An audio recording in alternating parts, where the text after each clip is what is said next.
Thank you, David. Your Highnesses, Your Excellencies. So we come to session 9. The topic is sustainability. You would agree, though, that each of the preceding 8 sessions has dealt with topics that all go to the sustainability of our sport. And the one that we've just concluded, none more than that. As Elliot, as Chris have said, this is an existential issue. No two matters will have a greater bearing on the future of our sport than how we respond to those two issues. But in this session, we're going to deal with the topic of sustainability in 3 senses. The first is under the heading of youth. Our sport is steeped in antiquity. It goes back more than centuries. It goes back millennia. And yet, in terms of its future, perhaps stating the obvious, this will depend on its relevance to youth audiences.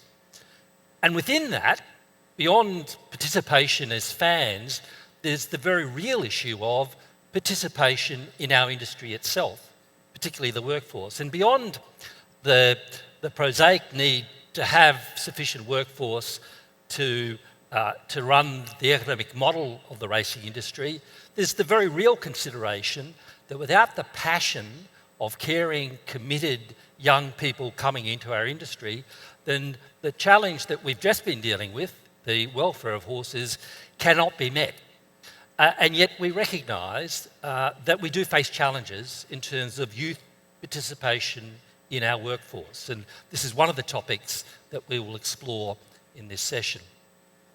We also want to examine in more detail sustainability in the breeding industry. The thoroughbred, of course, has its origins here, from the 17th and 18th century when the Bali Turk, the Godolphin Arabian and the Dali Arabian successively travelled from here to England and founded the thoroughbred. And over the centuries since then, the thoroughbred has become the most selectively curated species athletic population on the planet. But what we've seen over particularly the last decade has, to some at least, been concerning.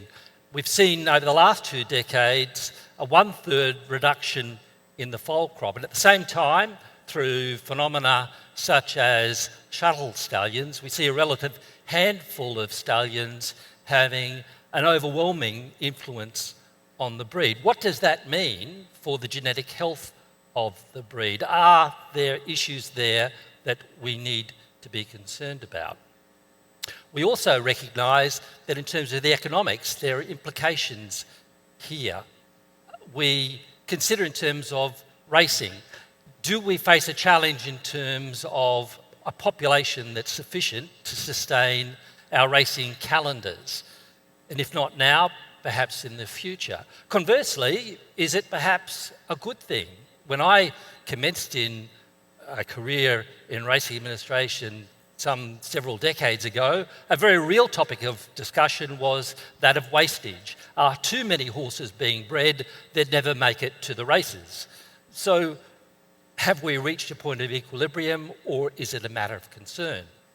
At the same time, is there a disjunction between a declining foal crop and an increasing number of black type races? And what does that mean for the quality control of our races?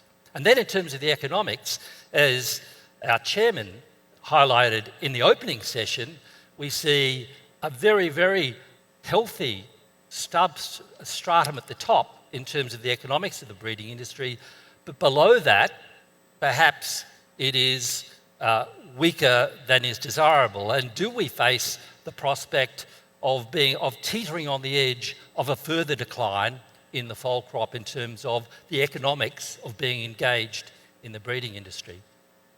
And then finally, in terms of sustainability, we recognise that over the last 5 years, we've seen the decline of racing in some theatres. Unfortunately, racing no longer takes place in Singapore or in Macau. And yet at the same time, happily, in this theatre, we are seeing racing burgeoning. And what we want to consider is, what is the model that is being adopted here to ensure that racing is sustainable?